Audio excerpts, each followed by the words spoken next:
Je suis heureux de vous accueillir ce soir et de vous souhaiter la bienvenue à cette forme particulière d'enseignement de la doctrine catholique que nous avons résolu de prendre cette année en vous présentant des livres qui vous aideront à la formation de votre esprit, à votre culture chrétienne, à votre connaissance doctrinale, au progrès peut-être de votre vie spirituelle. En effet, il y a une question qui nous est très souvent posée, mais quels sont les livres que je peux lire pour me former, pour persévérer, pour nourrir mon esprit? Et à cette question-là, la réponse n'est pas toujours facile, parce que les livres qui sont disponibles, que l'on peut acheter, la plupart neufs, ne sont pas tous de la même qualité, loin de là. Il y a des chefs-d'œuvre, il y a des livres très utiles, et puis il y a des livres dans lesquels on se perd facilement ou qui comportent des erreurs doctrinales.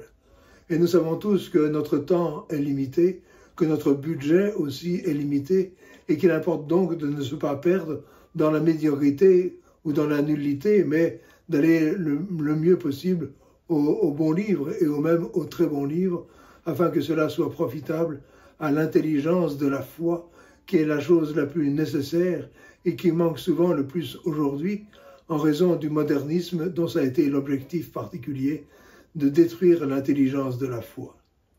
Et donc nous vous présenterons des livres sous forme d'exposés assortis de raisons compréhensibles, nous l'espérons, de raisons étayées surtout, et c'est là une ambition difficile à réaliser, mais cela vaut le coup d'essayer, parce que il est très nécessaire que nous connaissions la doctrine catholique d'une façon personnelle, d'une façon méditée, d'une façon approfondie, et que les bons livres sont encore le meilleur instrument pour cela. Et donc, sans tarder, eh bien, je voudrais commencer par vous présenter le catéchisme de la doctrine chrétienne. En effet, le premier livre que l'Église met entre les mains des fidèles, ce n'est pas la Sainte Écriture, ce n'est pas le Code de droit canonique, ce n'est pas le missel, mais c'est bien le catéchisme. C'est le catéchisme qui est l'exposé et l'application indispensable de la vérité révélée par Dieu et enseignée par l'Église. C'est donc le contenu ordonné de la foi catholique, c'est le fondement de la vie chrétienne. L'Église, la Sainte Église catholique, s'est dotée d'un catéchisme, le seul qui possède une autorité magistérielle universelle et garantie, c'est le catéchisme tridentin, le catéchisme du Concile de Trente. Le Concile de Trente qui s'est tenu au XVIe siècle, entre 1545 et 1563, a décidé la rédaction d'un catéchisme, et c'est le pape Saint Pie V qui a régné de 1566 à 1572, qui a promulgué le catéchisme du Concile de Trente. Ce catéchisme a été fortement loué par le pape Léon XIII, qui dit qu'un prêtre qui connaîtrait parfaitement le catéchisme du Concile de Trente aurait toute la science nécessaire pour pouvoir exercer son ministère et pour pouvoir entendre les confessions. Ce catéchisme est complet par sa doctrine, il est enraciné dans la Sainte Écriture, il est nourri de saint Thomas d'Aquin, et il est donc le catéchisme catholique, et il l'est par ce contenu, mais il l'est aussi par son plan. Car il nous dit qu'il y a trois connaissances nécessaires au salut et 4 parties nécessaires dans tout catéchisme. Il reprend cela de saint Thomas d'Aquin, qui nous dit que la première connaissance nécessaire au salut, c'est la connaissance de ce qu'il faut croire. Et c'est donc l'éducation de la vertu de foi. Et c'est par le commentaire du credo, de ce résumé de la foi catholique, c'est par le commentaire du credo que nous est enseigné ce que nous devons croire.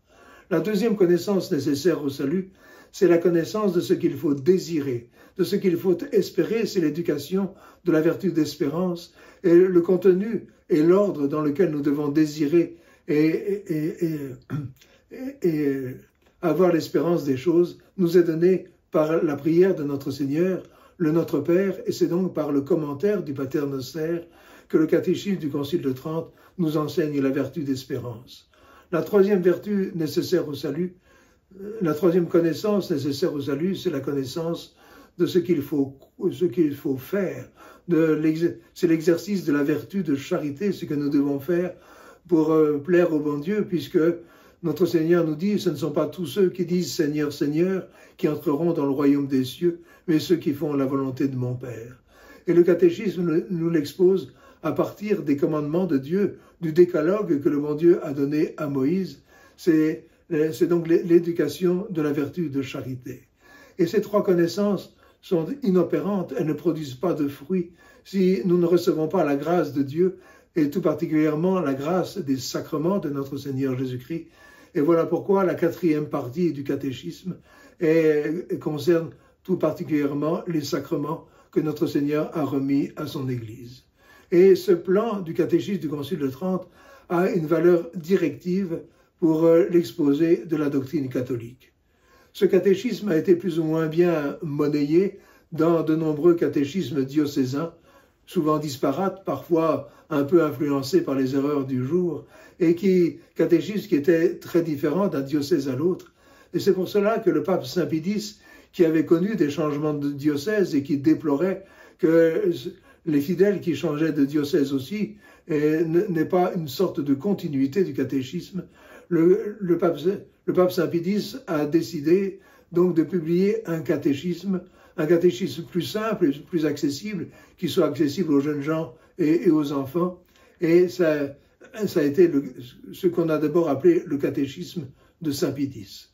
En effet, dans son encyclique Acerbo-Nimis de 1905, le pape Saint Pie X déplore l'ignorance religieuse des chrétiens, des fidèles, et il dit que l'ignorance religieuse est la cause principale de la crise que nous connaissons. Il parlait déjà de crise, cette ignorance qui met les âmes dans une situation extrêmement vulnérable à l'esprit du monde, à l'esprit de l'erreur et à l'esprit d'amortissement général qui existe dans les âmes depuis le péché originel.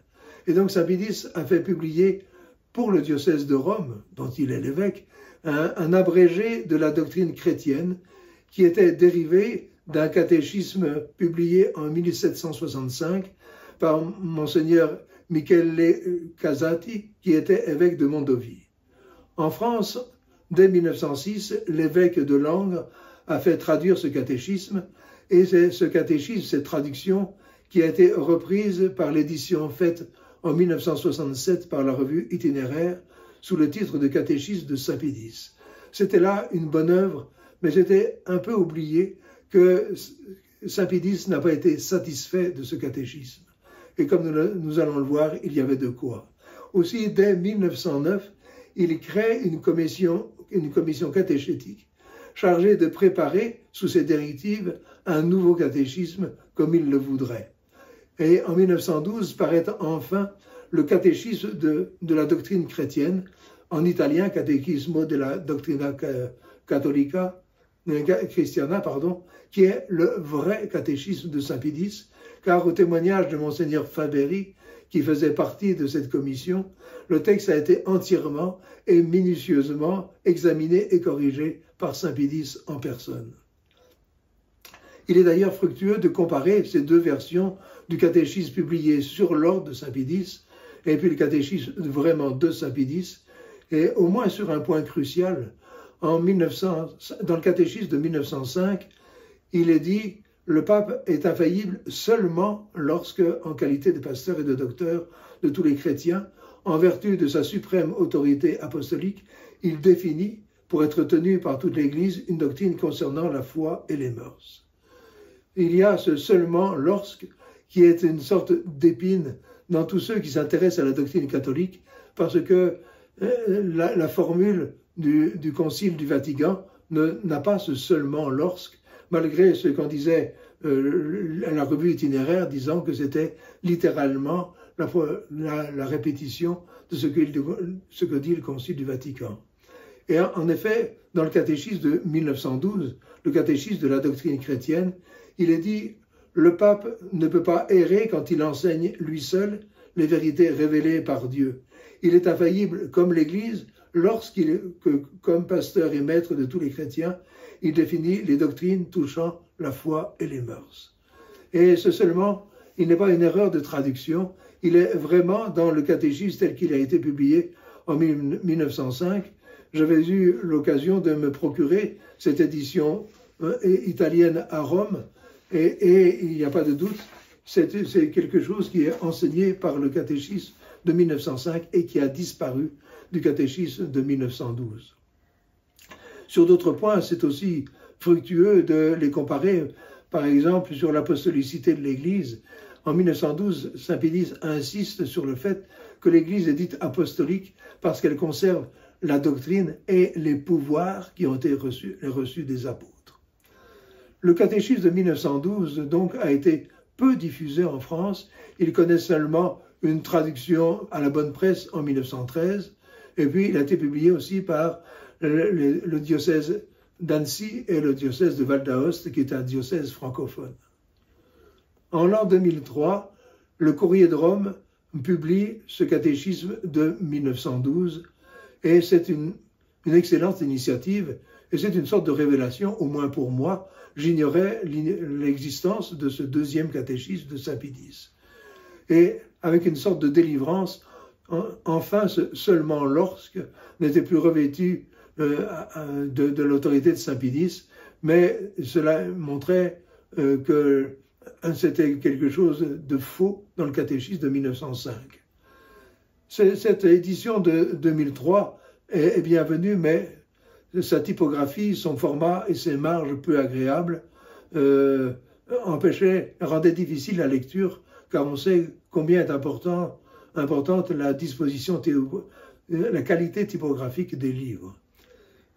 Le Courrier de Rome a publié une nouvelle édition en 2010, une édition avec une nouvelle traduction qui est refaite avec un vrai gain de précision et de lisibilité, et puis avec une meilleure qualité de typographie, bien plus agréable, et une belle iconographie. Le collectif Saint-Robert Bellarmin a lui aussi réédité le catéchisme de 1913 dans un bien meilleur format, mais sans avoir refait la traduction. Le problème de l'édition 2010, qui est en vigueur, si l'on peut dire, dans toute la fraternité Saint-Pédis, c'est qu'elle est falsifiée. Elle est falsifiée comme si elle avait été alignée sur les pratiques de la fraternité Saint-Pédis. Les falsifications sont peu nombreuses, mais elles sont hautement significatives. Elles sont trompeuses et parfois, peut-être, occasion d'invalidité sacramentelle. En voici deux. À propos de la confirmation, la mention explicite que c'est du pape qu'un simple prêtre doit recevoir la faculté pour être ministre extraordinaire de ce sacrement, cette mention a disparu. Vous trouverez ça à la question 307, page 104 dans l'édition 2010. De même, la réponse à la question 403, page 127, est aussi falsifiée. Là où l'original italien dit qu'avoir la vocation, c'est être appelé par son évêque propre, per mezzo del proprio vescovo, la traduction française supprime le mot propre, ce qui atténue nettement l'affirmation implicite de la nécessité de ne pas élever hiérarchie contre hiérarchie. D'ailleurs, cette omission affectait déjà la traduction de 1913. Il faut encore mentionner des points. La traduction du teigitur du canon de la messe est fautive quand elle rend unacum par pour. Ce n'est pas seulement comme bénéficiaire de la prière que le pape est nommé, mais aussi et d'abord comme chef de la Sainte Église catholique de l'Église de Jésus-Christ.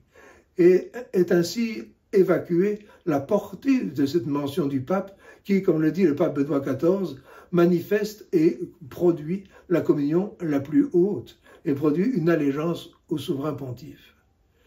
Il faut encore mentionner la réponse numéro 339 à la page 111 et aussi tout l'appendice 2 à la page 222. C'est le jeûne d'une heure qui est enseigné, alors que c'est une invention des destructeurs de la foi et de la Sainte Eucharistie à Vatican II, puisque cela date de novembre 1964 et que c'est donc sans valeur. Et d'ailleurs, on se demande pourquoi ils en sont restés à 1964, car 9 ans plus tard, en 1973, le même Paul VI a réduit le jeûne eucharistique à un quart d'heure pour les malades, même non alités, pour les vieillards et pour leur entourage, c'est-à-dire à peu près pour tout le monde. C'était vraiment se moquer de la Sainte Eucharistie. Et de même pour les obligations du jeûne et de l'abstinence, elles sont réduites selon les règles de Vatican II. Aussi, il faut corriger les réponses extravagantes données aux questions 218, 219 et 222. Il faut encore mentionner les indulgences. Paul VI a modifié profondément la notion des indulgences, et en particulier en disant que désormais on ne peut plus gagner qu'une seule indulgence plénière par jour, et surtout en modifiant les indulgences partielles qui n'ont plus une valeur objective tirée des anciens livres pénitentiaux, mais simplement une valeur subjective où elle vient doubler la ferveur du fidèle, la valeur de la prière du fidèle en matière de rémission des péchés. Et pour conclure, il faut donc dire que le catéchisme de la doctrine chrétienne, publié en 1912 sur l'ordre de Saint-Pédis, est vraiment un ouvrage de référence, un ouvrage d'enseignement qui est cher à tous ceux qui doivent enseigner la foi, parce qu'elle permet de la professer, d'en témoigner et de la transmettre. C'est un ouvrage de référence, mais il faut impérativement y joindre un correctif pour ôter ces erreurs de traduction et ces omissions, et qui est désormais disponible sur quicumque.com. Vous trouverez dans la description de cette vidéo les liens pour vous procurer ce correctif, ainsi que les 3 catéchismes mentionnés, le catéchisme du Concile de Trente, l'édition du Courrier de Rome et l'édition du collectif Saint-Robert Bellarmin, dont je viens de vous faire la présentation. Et je vous remercie de m'avoir suivi jusque-là.